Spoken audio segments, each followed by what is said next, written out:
আপনি কি জানেন আপনার বাসার খাবারের যে উচ্ছিষ্ট থাকে যে মাছি বড় হয় তা দিয়ে তৈরি হতে পারে মাছ এবং পোলট্রি ফার্মের দামি খাবার। যে পোকা এরকম আবর্জনায় বড় হয় সেটাই এখন কোটি টাকার বিজনেস। এই মাছি বা পোকা মানুষের জন্য কোনো ক্ষতিকর নয়, বরং উপকারী, এই অর্থে যে এটা উচ্ছিষ্ট খাবারগুলা খেয়েই বড় হয়। এই মাছিটির নাম হচ্ছে ব্ল্যাক সোলজার ফ্লাই।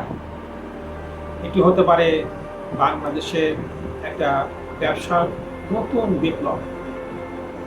আসসালামু আলাইকুম, আপনারা দেখছেন টাকার আইডিয়া, যেখানে আমরা কম পুঁজিতে বা অনেক পুঁজি আছে কিন্তু ব্যবসার আইডিয়া খুঁজে পাচ্ছেন না, তাদের জন্য নতুন নতুন innovative idea.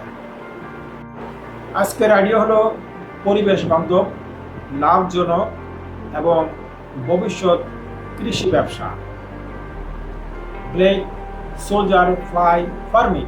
Black soldier fly হলো এক ধরনের মাছি বা পোকা। এর লার্ভা ভরপুর প্রোটিনে।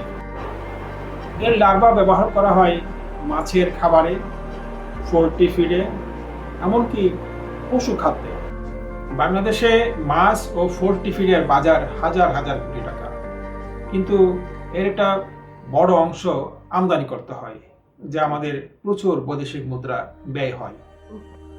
একটা সার্ভেতে দেখা গেছে দিন দিন ব্ল্যাক সোলজার ফার্মিং এর চাহিদা বাড়তেছে।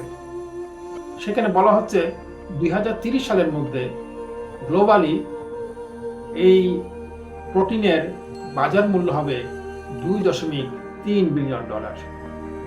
আমাদের দেশে এই ব্যবসার খুব সুযোগ রয়েছে, কারণ এর উৎপাদন খরচ খুবই কম, দ্রুত উৎপাদন করা যায় এবং এর বিশাল একটা চাহিদা রয়েছে।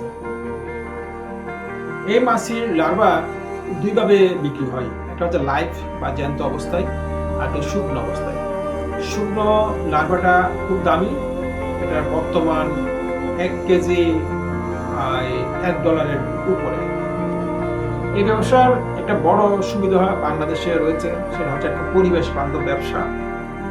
এটা বর্জ্য কমায় এবং 3 নম্বর হচ্ছে এটাকে রিসাইক্লিং করে কিভাবে প্রোটিন উৎপাদন করা যায়। যেহেতু এটা নিয়ে খুব একটা প্রশিক্ষণ বাংলাদেশে নাই, তবে বিশেষভাবে প্রশিক্ষণের ব্যবস্থা করলে জিনিসটা খুব দ্রুত এক্সপানশন হবে। আপনি যদি সহজ, লাভজনক এবং ভবিষ্যতের জন্য ব্যবসা করতে চান, তাহলে এই ব্ল্যাক সোলজার ফ্লাই হতে পারে আপনার জন্য একটা সহজ এবং লাভজনক পন্থা। আইডিয়াটি এবং ভিডিওটি ভালো লাগলে এটি সাবস্ক্রাইব করুন, শেয়ার করুন, কমেন্ট করুন, লাইক দিন।